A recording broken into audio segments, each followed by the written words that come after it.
പരിശുദ്ധാത്മാവേ എന്നിൽ വന്നു നിറയണമേ. പരിശുദ്ധാത്മാവേ കൃപ ചൊരിയണമേ. പരിശുദ്ധാത്മാവേ ശക്തി പകരണമേ.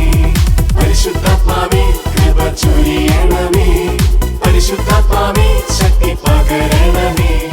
പരിശുദ്ധ പരമ ദിവ്യകാരുടെ നാഥനായ ഈശോയ്ക്ക് നേരവും ആരാധനയും സ്തുതിയും പുകഴ്ചയും ഉണ്ടായിരിക്കട്ടെ.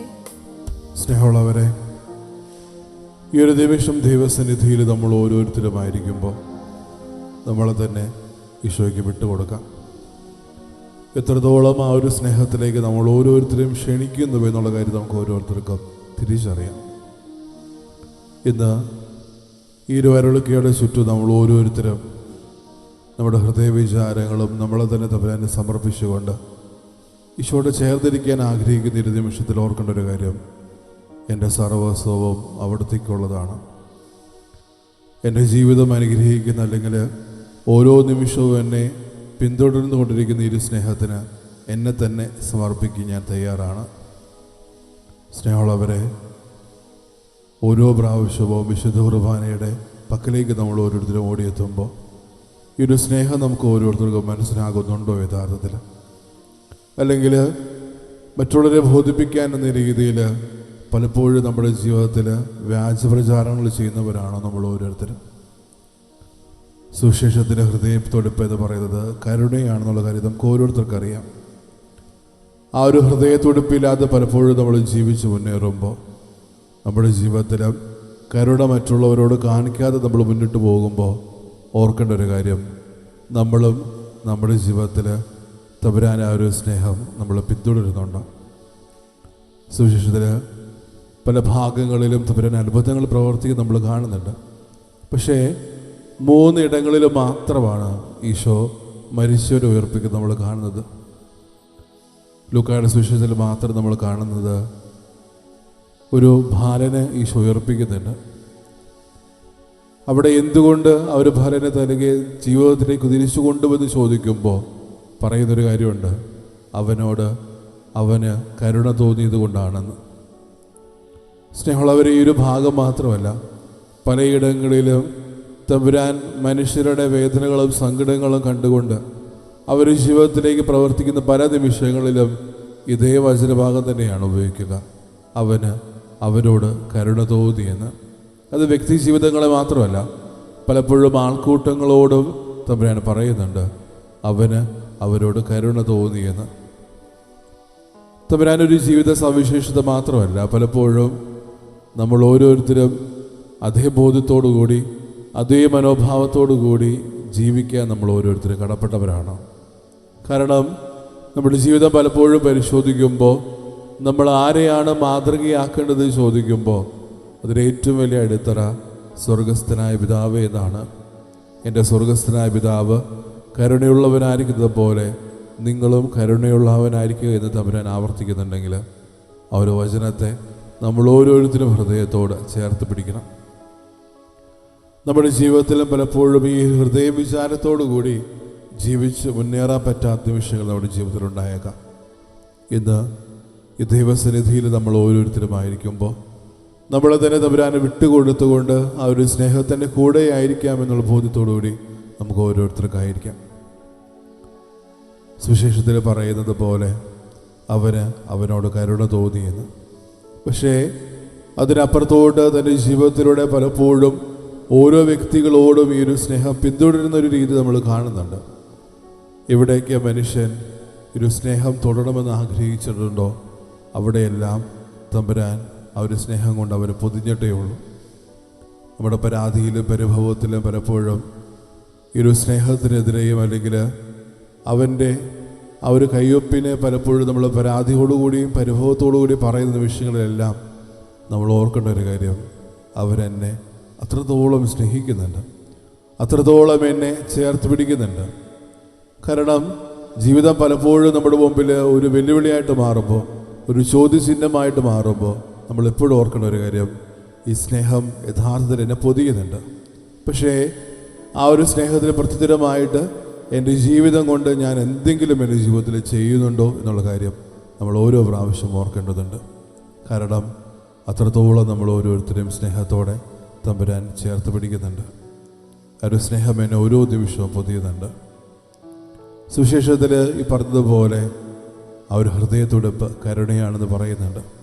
ഫ്രാൻസിസ് മാർപ്പാപ്പയും അതേ ഉത്തരം ആവർത്തിക്കുന്നുണ്ട്. എൻ്റെ ദൈവത്തിൻ്റെ പേര് അത് കരുണ എന്ന് തന്നെയാണ്. ഓരോ പ്രാവശ്യവും ഓരോ അത്ഭുതങ്ങളും പ്രവർത്തിക്കുമ്പോഴും മാത്രമല്ല, ഓരോ മനുഷ്യരോട് സംവദിക്കുമ്പോഴും ഇതേ മനോഭാവം തമ്പുരാൻ തുടരുന്നുണ്ട്. അവരോരോരുത്തരോടും കരുണയോടുകൂടി അവിടുന്ന് വർത്തിക്കുന്നുണ്ട്. കരുണയോടുകൂടി അവിടുന്ന് ഓരോരുത്തരെയും തമ്പുരാൻ ചേർത്ത് പിടിക്കുന്നുണ്ട്. പക്ഷേ എൻ്റെ ജീവിതത്തിൽ പലപ്പോഴും ഇതേ മനോഭാവത്തോടു കൂടി ജീവിക്കാൻ നമ്മൾ ഓരോരുത്തരും കടപ്പെട്ടിട്ടും, അല്ലെങ്കിൽ ആ ഒരു മനോഭാവത്തോടു കൂടി നമ്മുടെ ചുറ്റുമുള്ള ഓരോ വ്യക്തികളെയും ചേർത്ത് പിടിക്കാൻ നമ്മൾ ഓരോരുത്തരും വിളിക്കപ്പെട്ടിട്ടും നമ്മൾ പലപ്പോഴും ആ ഒരു ദൈവവിളിയിലേക്ക് നമ്മൾ നമ്മുടെ ജീവിതത്തെ എത്തിക്കാറില്ല. സ്നേഹമുള്ളവരെ, ഈ ഒരു നിമിഷം തിരിച്ചറിയേണ്ടത്, ഭൂമിയിലുള്ള ഓരോ വ്യക്തികളുടെയും ജീവിതത്തിൽ കരുണ വർഷിക്കാൻ വിടാൻ വേണ്ടി നമ്മൾ പ്രാർത്ഥിക്കുമ്പോൾ ഞാൻ എൻ്റെ ജീവിതത്തിൽ മറ്റുള്ളവരോട് കാണിക്കുന്നുണ്ടോ? അത് സമരിയാക്കാരുടെ ഉപമയിലാണെങ്കിലും, സഖേയോസിൻ്റെ ജീവിതം പരിശോധിക്കുമ്പോഴാണെങ്കിലും, ചുങ്കക്കാരെയാണെങ്കിലും, വിഷാദീരാണെങ്കിലും, അങ്ങനെ ആ ഒരു സമൂഹം തന്നെ ഒറ്റപ്പെടുത്തി ഓരോ മനുഷ്യരുടെയും ജീവിതം പരിശോധിക്കുമ്പോഴും ഇതേ ബോധ്യം നമുക്ക് ഓരോരുത്തർക്കും തരുന്നുണ്ട്. അവരോരോരുത്തരോടും കരുണ കാണിക്കുന്ന അതേ മനോഭാവം. സമരിയാക്കാരുടെ ഉപമയിൽ ആ ഒരു വ്യക്തിയുടെ ജീവിതം പരിശോധിച്ചുകൊണ്ട് യഹൂദരോട് ഒന്നടക്കം ചോദിക്കുന്നുണ്ട്, ആരായിരുന്നു ആ ഒരു മനുഷ്യൻ്റെ ജീവിതത്തിൽ യഥാർത്ഥ അയൽക്കാരൻ? തൻ്റെ ജീവിതത്തിൽ കരുണ കാണിക്കാത്തൊരു വിഭാഗമായ സമരിയാക്കാരൻ്റെ പേര് പറയാതെ തന്നെ അവർ പറയുന്നുണ്ട്, അവൻ അല്ലെങ്കിൽ ആ ഒരു മനുഷ്യനോട് കരുണ കാണിച്ചതാരോ അവനാണ് യഥാർത്ഥ അയൽക്കാരൻ. സ്നേഹമുള്ളവരെ, നമ്മുടെ ജീവിതം പരിശോധിക്കുമ്പോൾ ഇതേ ബോധ്യത്തോടു കൂടി ആരെങ്കിലും നമ്മുടെ ജീവിതത്തിൽ നമുക്ക് ചേർത്ത് പിടിക്കാൻ പറ്റുന്നുണ്ടോ? എന്നെ ഒരു നല്ല അയൽക്കാരനായിട്ട് കണ്ട ആരാണ് എൻ്റെ ജീവിതത്തിലുള്ളത്?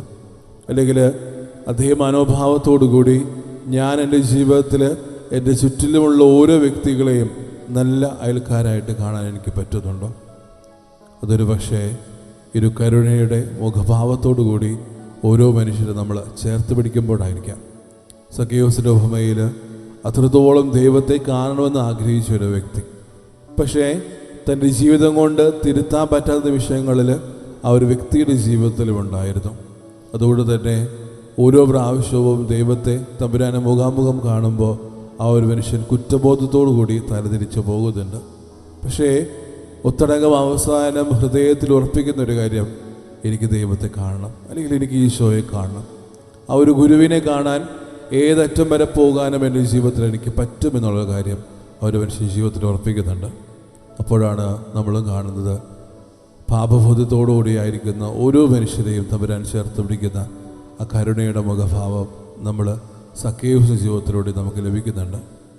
അത്രത്തോളം സ്നേഹത്തോടും കരുണയോടും കൂടി ആ ഒരു സിക്കമോർ മരത്തിന് മുകളിൽ നിന്ന് തമ്പുരാൻ അവനെ വിളിച്ചു കൊണ്ടുപോകുന്നുണ്ട്. അതൊരു പുതിയ ജീവിതത്തിലേക്കാണ്. അവരോട് കരുണ കാണിച്ചു എന്നൊരു ബോധ്യം അവൻ്റെ ജീവിതത്തിൽ അവൻ സ്വീകരിച്ച നിമിഷം മുതൽ അവൻ പറയുന്നത്, ഞാൻ എൻ്റെ ചുറ്റിലുമുള്ള ഓരോ വ്യക്തികളോടും കരുണ കാണിക്കുമെന്നാണ്. എൻ്റെ സമ്പത്തെല്ലാം അതെത്രയോ ആയിക്കൊള്ളട്ടെ, അതെല്ലാം വിറ്റ് ഞാൻ ദരിദ്രർക്ക് ദാനം ചെയ്യുമെന്നുള്ള ബോധ്യം ആ ഒരു തീരുമാനം തമ്പുരാനോട് പറയുന്നുണ്ട്. സ്നേഹമുള്ളവരെ, നമ്മുടെ ജീവിതം പരിശോധിക്കുമ്പോൾ എത്രത്തോളം ഈ ഒരു തീരുമാനത്തെ നമ്മുടെ ഹൃദയത്തിലേക്ക് ചേർത്ത് വയ്ക്കാൻ നമുക്ക് പറ്റുന്നുണ്ട്. ഓരോ പ്രാവശ്യവും നമ്മുടെ ജീവിതത്തിൽ കരുണ കാണിക്കാൻ നമുക്ക് കിട്ടിയ അവസരങ്ങൾ നമ്മുടെ ജീവിതത്തിൽ എത്രത്തോളം നമ്മൾ ഉപയോഗിക്കുന്നുണ്ട് എന്നുള്ള കാര്യം ഓർക്കണം. അത്രത്തോളം ആ ഒരു സ്നേഹത്തിലേക്ക് നമ്മൾ ഓരോരുത്തരും ക്ഷണിക്കപ്പെട്ടവരാണ്. അത്രത്തോളം ആ ഒരു കരുണയിലേക്ക് നമ്മൾ ഓരോരുത്തരും വിളിക്കപ്പെട്ടവരാണ്. എത്രത്തോളം ഈ കരുണയുടെ മുഖഭാവത്തോടു കൂടി നമ്മുടെ ജീവിതത്തിൽ നമുക്ക് പ്രവർത്തിക്കാൻ പറ്റും എന്നുള്ള കാര്യം നമ്മൾ ഓർക്കണം.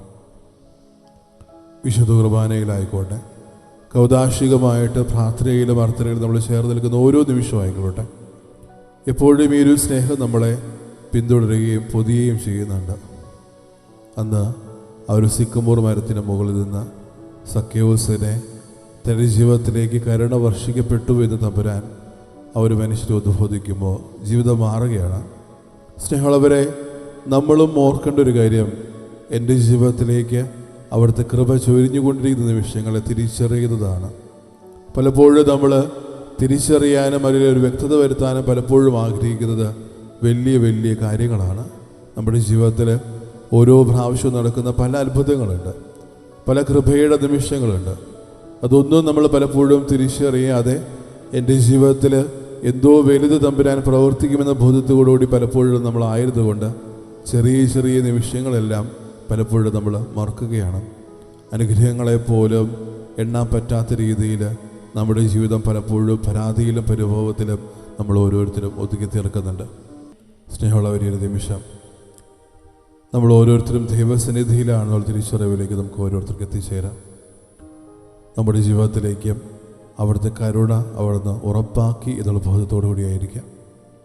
അത്രത്തോളം സ്നേഹിക്കുന്ന ഒരു സ്നേഹത്തിന് മുമ്പിൽ നിന്നുകൊണ്ട് നമ്മുടെ പ്രാർത്ഥനയോടെല്ലാം ചേർത്ത് വെച്ചുകൊണ്ട് ദൈവികാരുടെ നാഥന ആശീർവാദം നമുക്ക് സ്വീകരിക്കാം.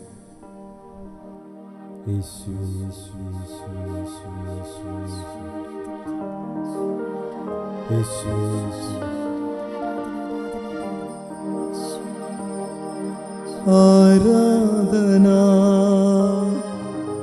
ആരാധന ആരാധന യേശുനാഥ.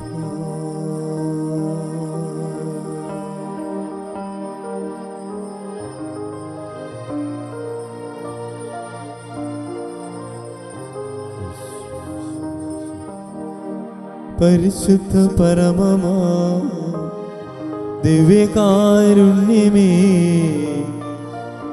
എന്നുമെന്നും അങ്ങേക്കാരാധന, എന്നുമെന്നും അങ്ങേക്കാരാധന, എന്നുമെന്നും അങ്ങേക്കാരാധന.